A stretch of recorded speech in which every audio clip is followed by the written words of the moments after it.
Friends welcome to సోజస్ kitchen and my family vlogs లో ఈ రోజు చాలా సింపుల్ గా చాలా టేస్టీగా ఉండే మ్యాంగో మస్తానీ రెసిపీని ఎలా తయారు చేసుకోవాలి ఏంటి అనేది వీడియోని స్కిప్ చేయకుండా కంటిన్యూ చేయండి. అలాగే ఎవరైతే నా ఛానల్ ని ఫస్ట్ టైం చూస్తున్నారో మరిన్ని వీడియోస్ కోసం సబ్స్క్రైబ్ చేసుకోండి. ఇప్పుడు ముందుగా మ్యాంగో తీసుకుంటే 3 వరకు వస్తుందన్నమాట. సో ఇప్పుడైతే మేము 3 మెంబర్స్ ఉన్నాం కాబట్టి ఒక మ్యాంగోని మాత్రమే తీసి చూపిస్తున్నాను.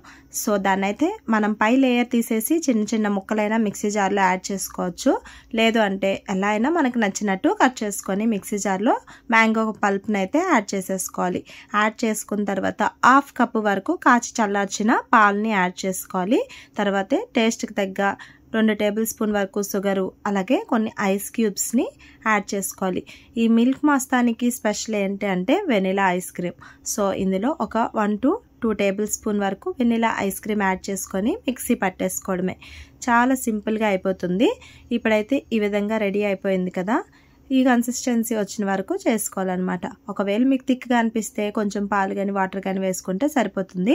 ఈ గ్లాస్లో ఇంకా డ్రై ఫ్రూట్స్ యాడ్ చేసుకొని సగం వరకు జ్యూస్ యాడ్ చేసుకొని తర్వాత మనం వెనిలా ఐస్ క్రీమ్ని యాడ్ చేసుకోవాలి. వెనిలా ఐస్ క్రీమ్ యాడ్ చేసుకొని మ్యాంగో పల్ప్ని కూడా యాడ్ చేసుకొని తర్వాత మళ్ళీ ఇంకొకసారి మ్యాంగో జ్యూస్ యాడ్ చేసుకొని మళ్ళీ ఐస్ క్రీమ్ యాడ్ చేసుకొని మళ్ళీ మ్యాంగో పల్ప్ని యాడ్ చేసుకోవాలి. ఇలా మనం డిఫరెంట్గా చేసుకోవచ్చు. చాక్లెట్ సిరప్ వేసుకోవచ్చు, లేదు అంటే మిల్క్ మేడ్ వేసుకోవచ్చు. ఎలా అయినా సరే మనం డెకరేట్ చేసుకోవచ్చు.